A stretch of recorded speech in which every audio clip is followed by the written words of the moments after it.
Hello, good evening students. Today's transcription number back of 26 on the speed of 100 words per minute. Start. The National Integration Council, however, stated that if universities are to exchange professors, if they have to develop freely, then there should be the common medium of instruction, namely English and Hindi. Now, at the latest National Integration Council meeting, we are told that the medium of instruction in the colleges should also be the regional language ultimately, and if that comes to pass, I ask, how will national integration be achieved?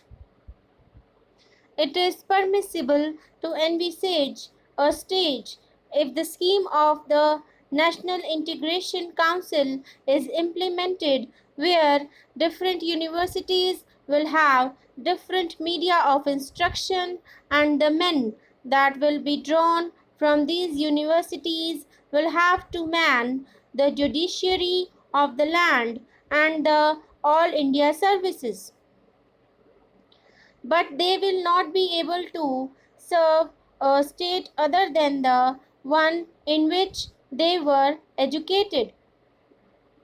How can integration be achieved? We are working at cross purposes. It is time that a high power body was appointed to hammer out a national scheme of education having integration as the basic aim and to implement it systematically. The present method of meddling at every stage of education, the present climate in which we are not clear about the medium of instruction at different stages, is causing concern to the parents, to the pupils, and weakening the country in the process.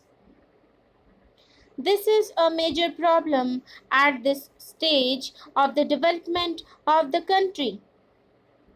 Then, Mr. Vice Chairman, I would pass on to the Ministry of Transport and Communications.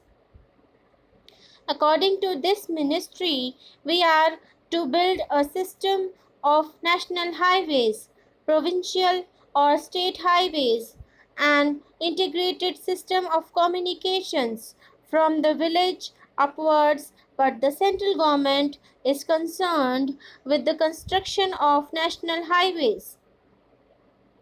It is good to have a fine system of national highways. It also serves as a physical link for integration the nation. It is good, but this planning of construction of national highways without regard to the development of railways and the development of industries in the regions in which the highways are proposed to be constructed will be something beyond our means at the present moment. Assuming that we have a network of national highways, are they to be put to immediate use? Are they good investments?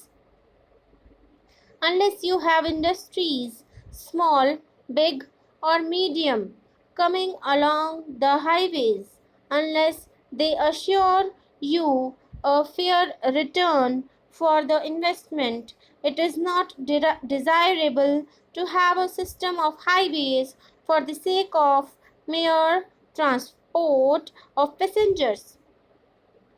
In other words, we should have a scheme of priorities for the national highways so that they can be looked after.